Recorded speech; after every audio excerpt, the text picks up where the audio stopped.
Aloha and welcome to Maunalua Past, Present, Future. My name is Luka Zavas and I'm the Aina educator with Livable Maunalua Hui. You might have known us as Livable Hawaii Kai Hui, but we are slowly changing our name to Livable Maunalua Hui to take respect of the place that we call home, which is the Ahupua'a of Maunalua. Today, I am hanging out with my good friend Cassidy to talk about our new Hui's Ka'iwi Mauka area and some exciting new opportunities that are coming towards for the community to come and participate in. Thank you so much, Cassidy, for joining me today. Yeah, happy to be here. I just wanted to ask if you don't mind sharing a little bit about yourself to our community. Yeah. So my name is Cassidy Hollenbeck. I was born in Nebraska, but I grew up in Niu Valley, Oahu. I spent a lot of time hanging out in Maunalua Bay as a kid, a lot of surfing. I graduated from Kaiser High School. I am currently working on my master's at Cal Poly Humboldt in the Environment Community Program. And now I work with Livable Maunalua Hui, which is really exciting. So I met you, I think sometime last July, August. You came as a volunteer to one of Keavawa's Thursday afternoons, and we like ensnared you into like hanging out with us. And so then you came to like the Ka'iwi work days, and now you are back and actually working as a private contractor with us and leading the project at Ka'iwi. Do you mind sharing a little bit about the project you're leading? Yeah, so I can share a little bit of the history of Ka'iwi Mauka first. So Ka'iwi Mauka has been a part of Livable Maunalua Hui's mission since 2005, and that was after our Save Sandy Beach mentors passed the baton on to us and formed the Ka'iwi Coalition. And so it wasn't until about 2015 that statewide support really started growing, and with the help of fundraising efforts throughout Waimanalo and Maunalua, alongside the support of Trust for Public Land, we were able to protect the last 182 acres of Ka'iwi Mauka, which is located between Kalama Valley and Makapu'u. I believe we have, yep, there it is, a map of our two parcels. So it's those two yellow outline spaces. Yes. Oh, cool. So you can see the parcels when you're like at Sandy Beach or that coastline area? Yeah, yeah. And if we pan to the next photo, we can see a more zoomed in picture. And so these two lots are, you might know it closest as the Hawaii Kai golf course. Okay. And it goes all the way up to the ridge line to see like the Poly Lookout almost. Oh, so you can see like Makapu'u is like right on the other side. I think from before, like when I went on the hike, you can actually like see Sea Life Park and all that kind of stuff, yeah? Yes, yeah. Oh, so cool. I'm so happy that we were able to protect this space. Yeah. Do you know what it was gonna become? So don't quote me on this, but I know that it was very important to protect these lands because, of course, like all of Hawaii, there's always development that's trying to be pushed. I know at one point there was 180 some vacation cabins proposed for this area. And so that's not the vision that a lot of kapuna have for Ka'iwi Mauka, so it's really beautiful that this place is able to be preserved, and such a large amount so late into like 2015 to be able to protect this amount of acreage is pretty incredible. Oh, yeah.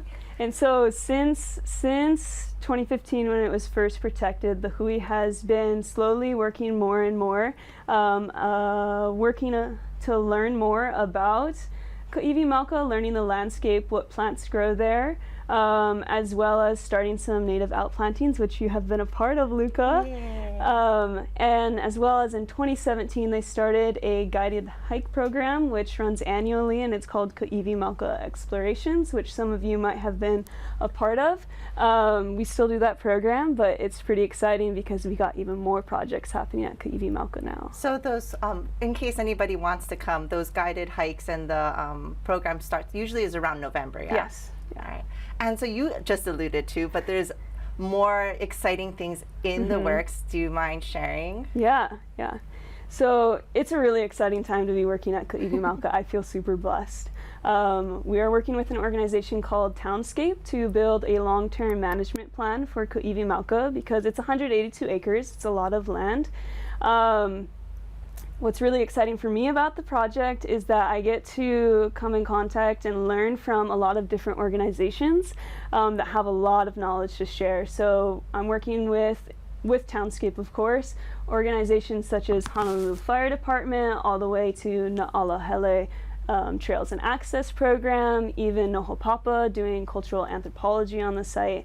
And so really, the really cool part about this project for me is that it's not just looking at how can Ka'iwi Mauka be restored for our lifetimes, but for generations and generations to come. So it's really, really cool to be a part of a project that has that much foresight at the center of the planning. Oh, so cool. And I love to hear that, you know, all these different knowledge bases are coming together to share their expertise to ensure that, you know, the project steps forward on its first, like, really good steps and has really good support. And so for those who've, like, never been to the Ka'iwi site, let's just, you know, we saw the maps and stuff. It's hard to paint a picture from, like, maps. So, like, when you're looking at it, it's really dry, and it's just mainly being taken over like, not Ka'iwi, Koahale. Thank you. Koahale and California grass down in the valleys and things like that. Yeah. But I do know there are some native species, right, that are living up on the ridge lines. And those are like the Ilima and the A'ali'i. And you were just sharing with me the other day a really cool picture of which plant again? So we have a lot of uhaloa growing at the base of our Ka'iwi Mauka site. And uhaloa is a medicinal plant, and it's really well suited to Ka'iwi. But what's really cool is that after the outplantings that you started in, what year was that? It was just last year. Like, okay. Yeah. So only a year ago, we cleared some of the guinea grass or the California grass that had been overtaking the site and just remulched it alongside planting some kukui and milo. But most of the site was still just mulch. And on its own, without any of our help, uhaloa started growing up. And then I found one plant of uhaloa that had Ilima growing inside of it. Ilima is the flower of Oahu. And so to me that was so beautiful because, one, it's so cool to see these plant communities come up and take care of each other and shelter each other from the wind and the very harsh sun there, but it's also speaking to the fact that Ka'iwi Mauka is very ready and very excited to grow and to flourish, and that the work we are doing to just even clear these invasives is actually very effective, and yeah, it's a really exciting time. They just needed to breathe. Yeah, they really just needed to breathe.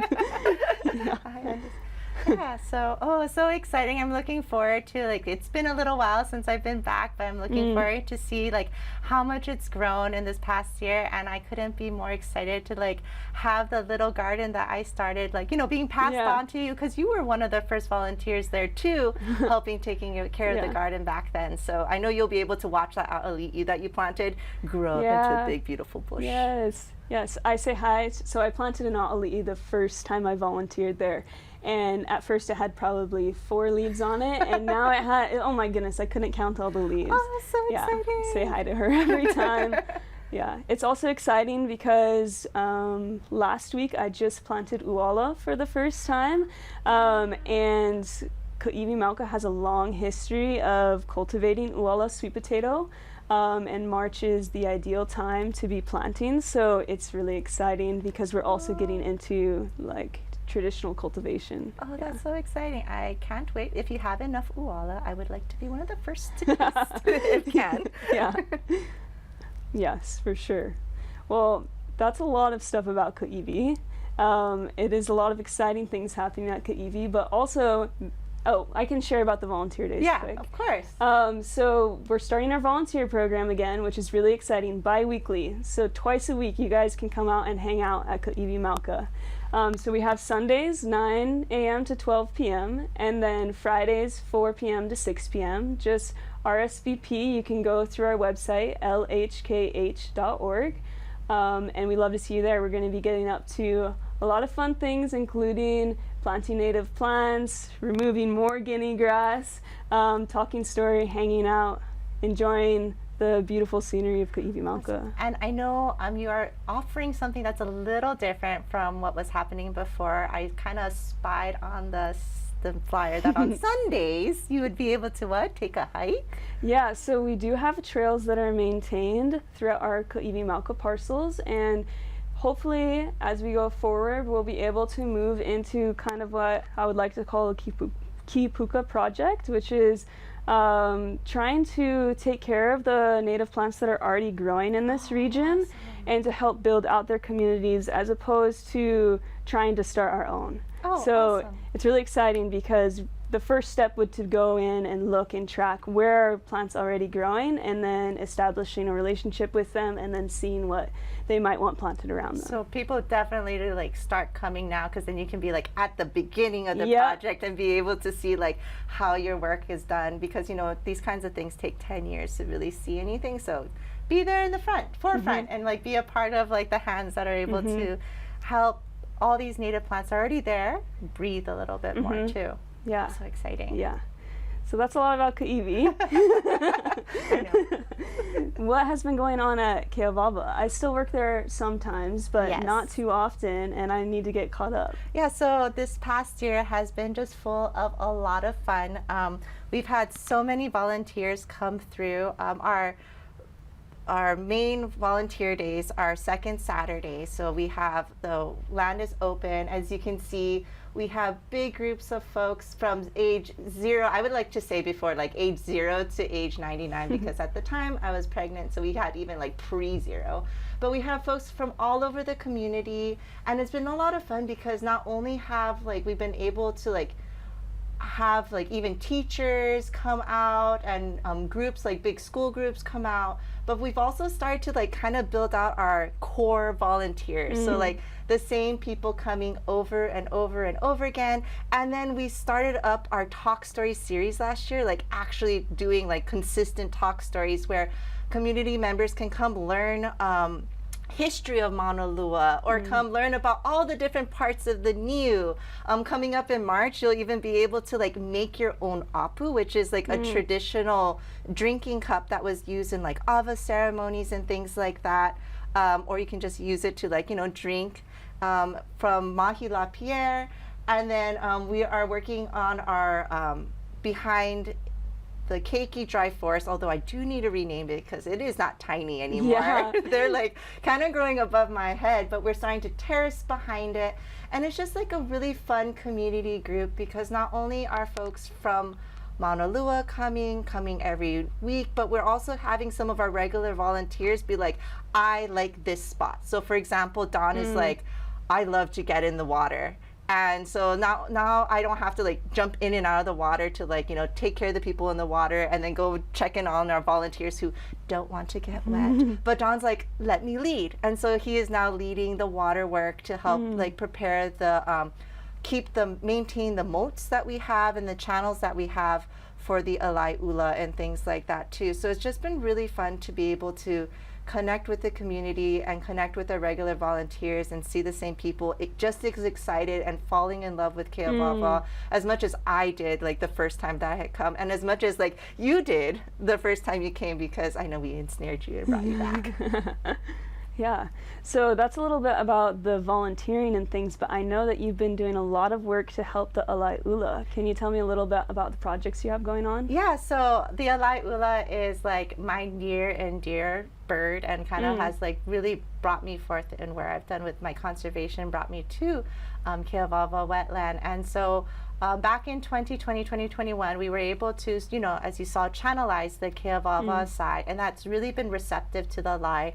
They've been not pumping out, that just sounds really weird, but they've been nesting, like at least 2 different like families have been nesting in that area since, and so that we've been able to have like 2 clutches and multiple clutches per year. So that's really exciting. And so we want to like expand that out. So we were able to get a grant from, with help with the Pacific Bird Habitat Joint Venture, to apply for a grant through the U.S. Fish and Wildlife Service and Ducks Unlimited.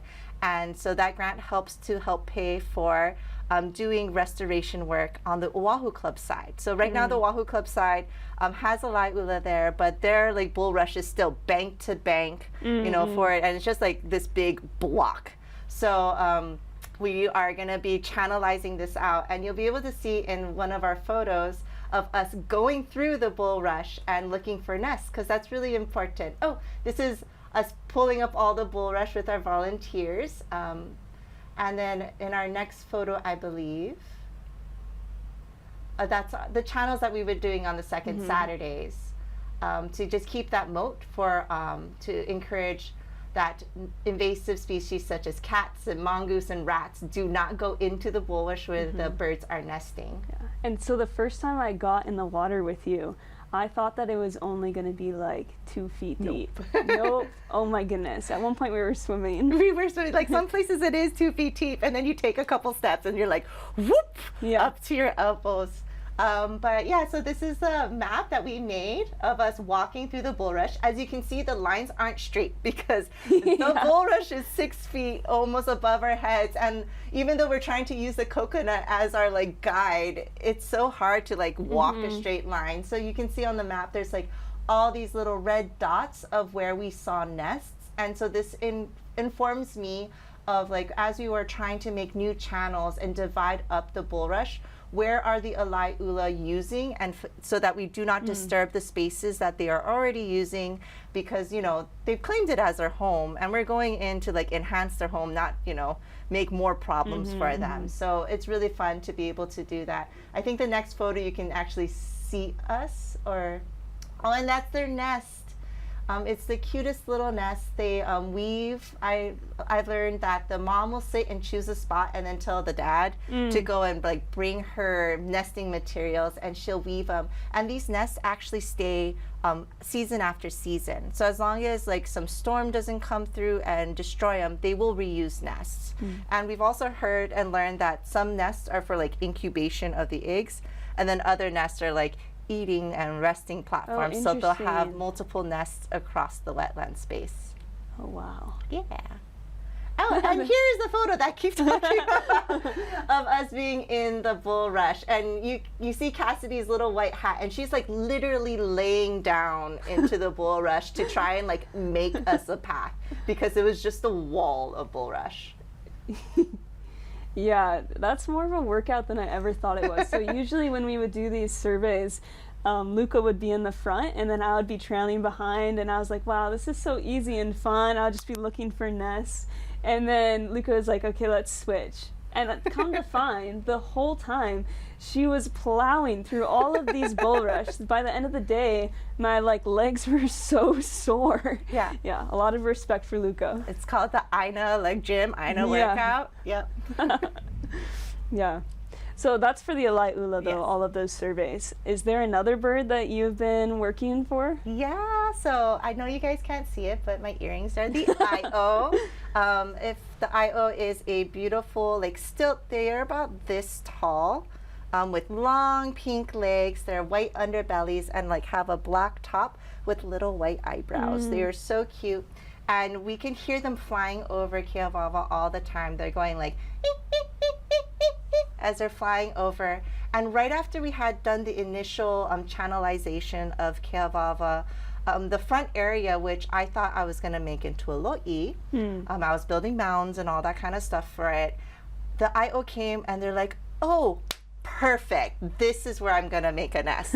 So I threw my lo'i idea out because, you know, the birds had decided that's where they're going to nest. And we had a baby chick, you know, grow up, and it was just really exciting for us. And so, you know, we kind of left it untouched. The I came back, which is a native species. Kaluha grew back, which is also a native species. And I thought, oh, you know, perfect. Native wetland species doing native wetland things.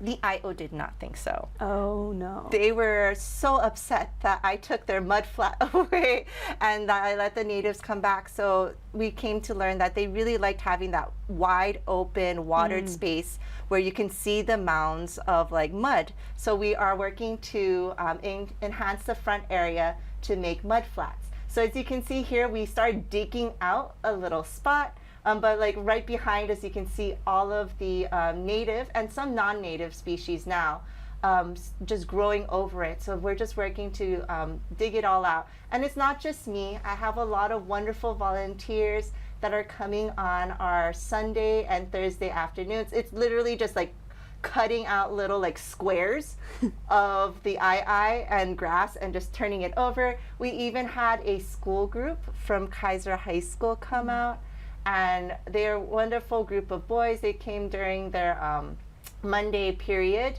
and it was so fun listening to them because, you know, the wetlands look very beautiful, but there is a distinct smell that you get when you like walk in. So, you know, these like tough, I'm a tough guy kind of thing getting in, they're like, oh, what is that smell? But they did so well.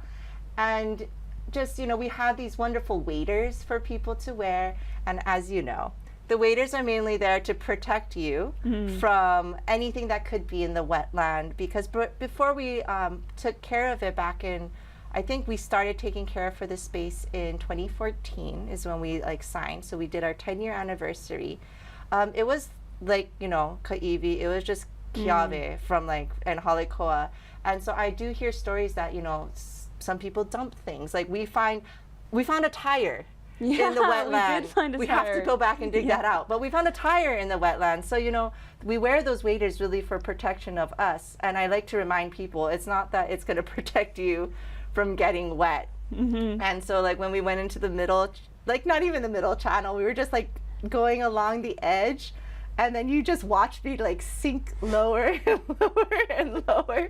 And then I watched the water just like whoop right over and fill up. I felt like a balloon when I was coming out. It was like one of those childhood movie scenes of someone like in quicksand that you think will never happen, but somehow have the eternal fear that it's gonna happen. I watched you go through that.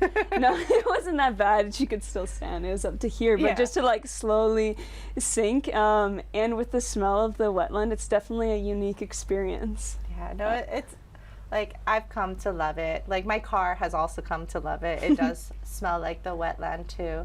But it was just, you know, it's a lot of fun, and we really enjoy having everybody come.